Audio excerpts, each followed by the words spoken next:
Nous avons devant nous Monsieur José Rakoutmanzak, secrétaire général de l'association Vouakal. Bonjour monsieur. Bonjour.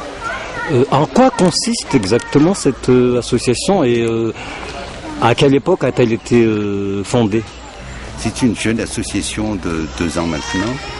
Son objectif est assez large parce qu'il vise le développement durable, c'est-à-dire qui intègre à la fois les aspects environnementaux, le développement social et également les aspects économiques de la vie des gens. Elle a été créée en quelle année? Elle a été créée en 2008 et depuis nous avons pu donc organiser pour chaque fin d'année à Noël des remises de jouets aux enfants. Avec pour cette année très spécialement, on a organisé un concours de dessin qu'on a primé avec des jouets évidemment pour les enfants, mais également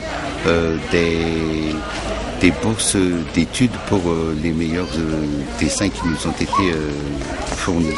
Nous sommes actuellement au parc botanique et zoologique de Tsimbazaz à Antananarivo. Là, je constate que c'est une manière d'éduquer les enfants tout en leur faisant comprendre l'intérêt vital de la protection de l'environnement. Est-ce pour vous une des priorités de l'association? Tout à fait, parce que c'est en commençant à éduquer les enfants qu'on peut espérer que dans l'avenir, ils seront eux-mêmes responsables du maintien et de la conservation de notre biodiversité qui est unique dans le monde. 2010 arrive à son terme. Quelles sont les perspectives pour l'année 2011 qui va arriver d'ici une semaine, moins d'une semaine? Dans le court terme, donc, nous avons des demandes de la part des écoles qui ont participé au concours pour qu'on les aide un peu à maintenir les écoles, des toits qui fuient et donc il y a des petites réparations à faire.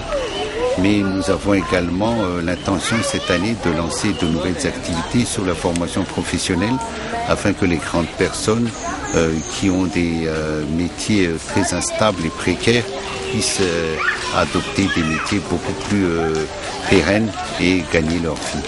Bon, nous sommes actuellement en pleine cérémonie de Noël qui ont été finis. On se remercie d'avoir atteint cette nativité. Bon, ce sont les vœux de Nouvel An, mais concernant l'association en elle-même, quel serait votre vœu le plus cher et ceux des membres? Notre vœu le plus cher, c'est que donc tous les enfants puissent avoir accès à leurs droits, à leur âge, c'est-à-dire jouer, donc bénéficier de jeux comme tout le monde, et bénéficier aussi de leurs droits à l'enseignement, à l'éducation. Voilà peut-être nos vœux les plus chers pour cette fête des enfants qui est la nativité. Depuis 2008 jusqu'à cette fin 2010, vous comptez combien de membres actuellement? Nous sommes actuellement seulement une quinzaine, mais nous commençons à développer aussi nos relations et étendre donc nos activités en dehors de Tana. Je vous remercie. Merci.